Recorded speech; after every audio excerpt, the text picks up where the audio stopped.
बिस्मिल्लाहिर्रहमानिर्रहीम, अस्सलाम वालेकुम रहमतुल्लाहि व बरकातुहू। मेरा नाम अहमद अकील है। आप देख रहे हैं प्रॉपर्टी विजन टीवी।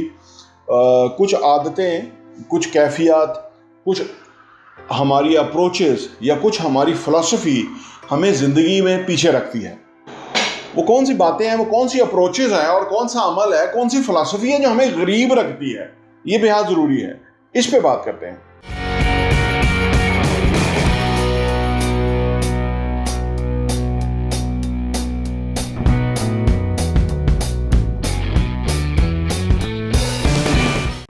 नंबर 1 ये है कि do not try to look rich.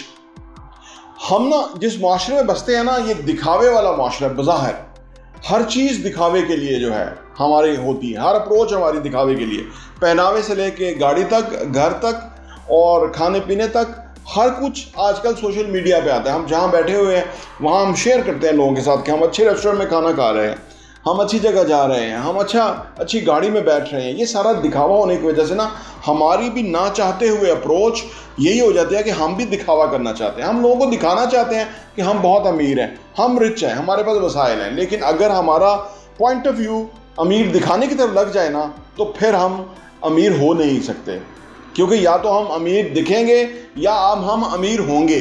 जो अमीर होते हैं वो इनफैक्ट दिखाते नहीं हैं, इसीलिए वो अमीर होते हैं। और जो अमीर नहीं होते, गरीब होते हैं, वो क्योंकि दिखावे पे काम करते हैं, वो एक बाहर का जो गेटअप है वो एक अमीर वाला बना लेते हैं, जिसके लिए उनको खासा खर्चा करना पड़ता है। और इस वजह से वो गरीब रह जाते हैं, क्योंकि उनके पास पैसा बचता नहीं है।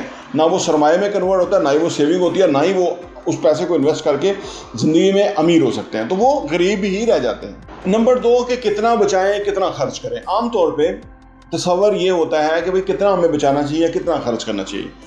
देखिए, जब हमारी आमदनी कम है ना, तो फिर तो हमें 10% बचाने से शुरू करना चाहिए। यानी हमारी आमदनी अगर से लाख रुपया है या 1000 रुपया है, ऐसे करते हैं, 1000 रुपया है तो 100 रुपया बचना चाहिए, 900 रुपया खर्च होना चाहिए, क्योंकि हमारे अखराजात भी ज़्यादा है। आमदनी कम है, अखराजात ज़्यादा है, लेकिन फिर भी बचना चाहिए।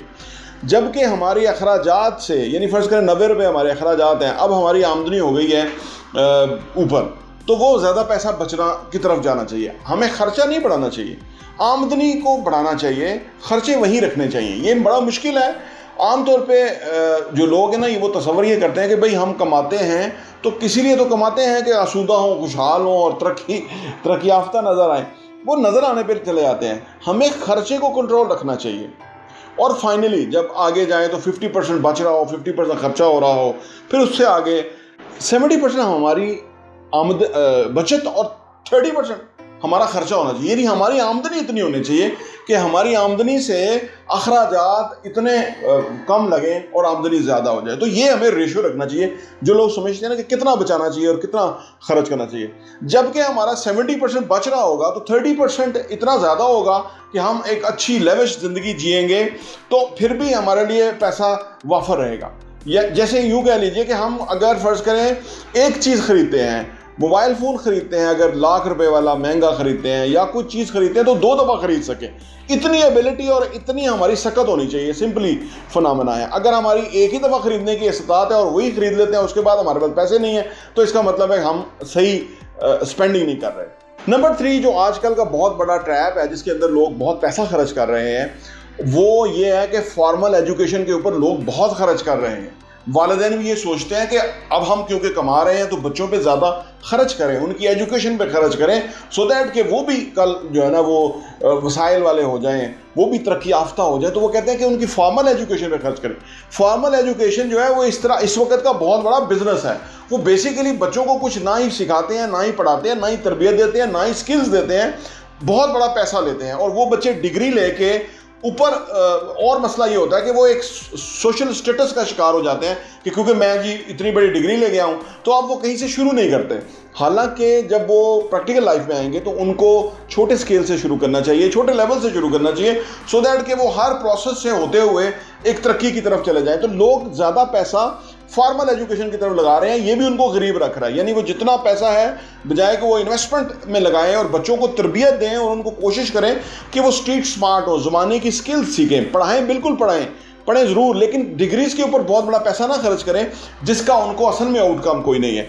तो वो बल्कि वो बच्चे जो डिग्री पे बहुत ज़्यादा पैसा खर्च कर लेते हैं, एक स्टेज पे जाके वो परेशान हो जाते हैं और वो फिर कहते हैं कि हमें कहीं ना कहीं से 1 लाख रुपए की तनख्वाह मिल जाए ताकि हम फैमिली को बता सकें कि हम कुछ ना कुछ कमाने के काबिल हो गए हैं। उनके अंदर एबिलिटीज़ नहीं होती, उनके पास डिग्री होती है और डिग्री में उनको थ्योरीज पढ़ाई जाती हैं, प्रैक्टिकल में वो बहुत वीक होते हैं, इसलिए उनको रियल लाइफ के अंदर आके वो पीछे रह जाते हैं। नंबर 4 जो बहुत बड़ा प्रॉब्लम है जिसकी वजह से हम गरीब रहते हैं वो ये है कि लोग क्या कहेंगे। सबसे बड़ा रोग क्या कहेंगे लोग। अगर हम इस पे एम्फसाइज किए रखें ना कि लोग क्या कहेंगे, तो लोग तो कुछ भी कहेंगे। वो गधे वाली मिसाल आपने सुन रखी है ना कि 2 बाप बेटा गधे पे जा रहे थे, एक बाप जो है वो बैठा हुआ था, बेटा आगे गधे को पकड़ के वो चला रहा था। तो लोगों ने कहा देखो जी बेटा ख्वारी कर रहा है और बाप गधे पे बैठा हुआ है, चाहिए तो ये है कि बाप बेटे को ऊपर बैठाए, बच्चा है तो खुद जो पैदल चले। उन्होंने ऐसा ही किया। आगे लोगों ने कहा कि देखो कितने बेवकूफ़ हैं, यानी वो जो बुजुर्ग है उसको तो आगे ख्वार कर रहे हैं और बच्चे को ऊपर बैठाया हुआ है, इनको चाहिए कि वो दूसरा तरह करे। उन्होंने कहा यार हमने दूसरा तो किया था। आगे गए तो उन्होंने कहा कि यार ये जो ना एक गरीब सा एक मजबूर सा गधा है और उसके ऊपर उसका बाप बैठा हुआ है, इनको चाहिए तो ये कि भाई गधे पे उतना बोझ ना डाले। तो वो दोनों उतर गए। आगे गए तो लोगों ने कहा देखो जी गधा तो खाली चल रहा है और बाप बेटा पैदल चल रहे हैं और देखो ना इनको चाहिए कि गधे पे बैठे। वो जब दोनों बैठे तो वो फिर और गलत हो गया। तो जब तक हम ये सोचेंगे ना कि लोग क्या कहेंगे, लोग कुछ भी कहेंगे, इससे हमें कोई फर्क नहीं पड़ना चाहिए। गरीब लोग इस पर एम्फेसाइज करते हैं, सोचते हैं कि लोग क्या कहेंगे और वो इसके ऊपर बड़ा क्या कान धरते हैं। वो ये नहीं समझते कि ज़माना कुछ भी कहेगा, हमें अपनी एक फ़िलासफ़ी ज़िंदगी में बनानी है जो कि सही होनी चाहिए, उसके ऊपर हम काम करें। वक्ती तौर पे लोग कहेंगे लेकिन बाद में दे रियलाइज़ कि यार वो लोग खुद समझ बूझ रखते हैं, वो खुद अच्छा बुरा सोच सकते हैं, वो आपको कहेंगे भी नहीं और अगर कहेंगे तो आपको असर कोई नहीं होगा। तो लिहाजा इसके ऊपर जो कान धरता है ना कि लोग क्या कहेंगे, वो भी गरीब रहता है। नंबर 5 ये है कि ये जो ज़िंदगी है ना हमारी, ये सारी बदलती है प्रैक्टिस और एक्शन से, तैयारी से इसे कोई फर्क नहीं पड़ता। बहुत ज़्यादा लोग ज़िंदगी में ना तैयारी ही करते रहते हैं, हर वक्त तैयारी कर रहे हैं, प्रैक्टिकल स्टेप कुछ नहीं ले रहे। लेकिन आज के तरक्की याफ्ता वर्ल्ड के अंदर जो लोग हैं वो कहते हैं कि तैयारी असल में ये है कि ट्रायल एंड एरर के ऊपर चलना चाहिए। यानी आप चीज़ें अप्लाई करें, उसमें से जो भी रिक्वायरमेंट आए, तब्दीली करनी पड़े, फीडबैक आए, उसको बेहतर करें और आगे बढ़ते चले जाएं। तो इसलिए हमें सिर्फ तैयारी नहीं, हमें एक्शन लेना चाहिए और उस एक्शन से जो फीडबैक आए हमारी तरफ से, हम समझेंगे कि ये जो एक्शन लिया गया है इसमें ये कमियां रह गई हैं, उसको और बेहतर करें। तो प्रैक्टिकल नॉलेज के साथ हम जब एक्शन लेंगे तो फिर हमें फ़ायदा होगा। और जो लोग तैयारी ही में लगे रहते हैं वो लोग ना 100 मन तेल होगा ना राधा नाचेगी, तो वो बेसिकली गरीब रह जाते हैं कि वो कहते हैं ये भी होगा वो भी होगा, तो वो पीछे रह जाते हैं। जो लोग ज़िंदगी में उल्टा सीधा रिस्क लेते रहते हैं, रिस्क का मतलब है कि सही रिस्क लें, कैलकुलेटेड रिस्क लें, जो अंधा रिस्क लेते रहते हैं वो भी गरीब हो जाते हैं। देखिए जो हम इन्वेस्टमेंट बिजनेस से वाबस्ता है, आपको बड़ा समझ बूझ के देखभाल के जो है ना वो इन्वेस्टमेंट करनी चाहिए, रिस्क लेना चाहिए। रिस्क वो है कि जिसके ऊपर आपकी पूरी कैलकुलेशन है, अब आपको पता है कि भाई इसको हम कूप कर सकते हैं, इसको कंट्रोल कर सकते हैं, तो वो रिस्क लेना चाहिए। लेकिन अगर आप बिल्कुल किसी के कंधे पे रिस्क ले रहे हैं, अंधा रिस्क ले रहे हैं, पता ही नहीं आपको सूरत हाल का, तो वो रिस्क नहीं लेना चाहिए। आमतौर पे लोग कहते हैं ना कि जितना रिस्क लेंगे उतना फ़ायदा होगा। तो जो गरीब रह जाने वाले लोग हैं वो बगैर देखे हुए, बगैर वर्किंग के, बगैर प्लानिंग के रिस्क ले लेते हैं और उस वजह से उनका पैसा डूब जाता है और वो सरमाया खो देते हैं। तो लिहाजा रिस्क ज़रूर लें, लेकिन कैलकुलेटेड रिस्क लें, उसके ऊपर आपकी बहुत वर्किंग होनी चाहिए, तब आप पैसा लगाएं, तब आप जो है ना उस तरफ जाएं और पैसा कभी ना खोएं, तो ताकि आप अमीर रहें। कभी कम आपका पैसा ग्रो करेगा लेकिन आपके पास पैसा रहना चाहिए, कभी ज़्यादा ग्रो करेगा, लेकिन अगर पैसा ही लॉस्ट हो गया तो आप सोचिए उसमें आप कैसे अमीर हो सकते हैं।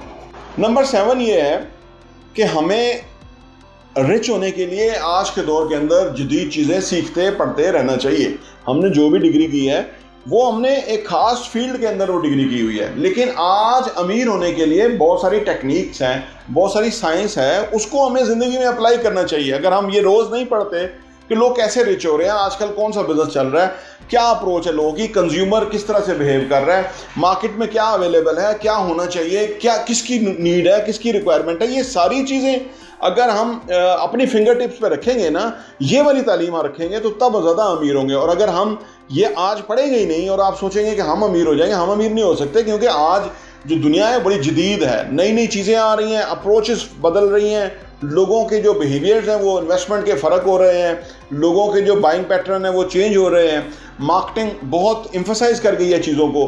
तो इसलिए आज की तालीम लेना ज़रूरी है ताकि हम अमीर हों। नंबर 8 और आखिरी ये है कि हमारा ज़िंदगी के बारे में एक पॉजिटिव पर्सपेक्टिव होना चाहिए।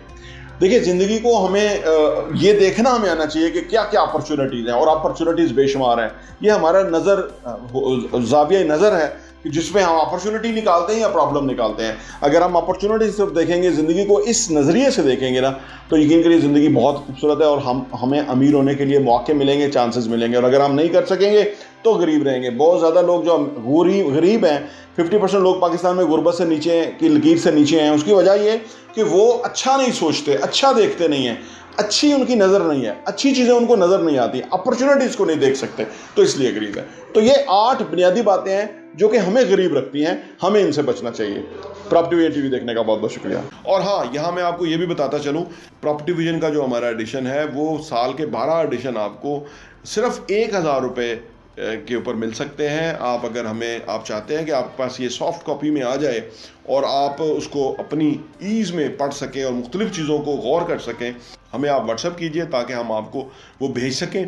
और आप सिर्फ 1000 रुपये में हमारे 12 एडिशन पूरे साल के 2022 के आपको मिल जाएंगे, और आपके लिए वो बहुत ही ज़बरदस्त इन्फॉर्मेशन होगी। आप किसी के साथ शेयर भी कर सकते हैं, अपने लोगों के साथ भी, ताकि आप वो कंटेंट पढ़ें, वो मवाद पढ़ेंगे। जिस तरह आप अच्छा कंटेंट पढ़ेंगे कि कैसे पैसा कमाना है, कैसे पैसे को मल्टीप्लाई करना है, कैसे पैसे की टेक केयर करनी है, कैसे पैसे को जो है ना वो सही जगह पे डायरेक्शन पे लगाना है, कैसे एसेट्स बनाने हैं, असासों से किस तरह कमाना है, और वो कमाने के बाद उन पैसों को किस तरह से इन्वेस्ट करना है, इस तरह की बहुत ही ज़बरदस्त इन्फॉर्मेशन जो है वो रियल एस्टेट के हवाले से हम प्रॉपर्टी विजन के मैगज़ीन के अंदर पब्लिश करते हैं, और वो हम आपको इंशाल्लाह भेजेंगे। सिर्फ 1000 रुपये में 12 एडिशन आपको मिलेंगे।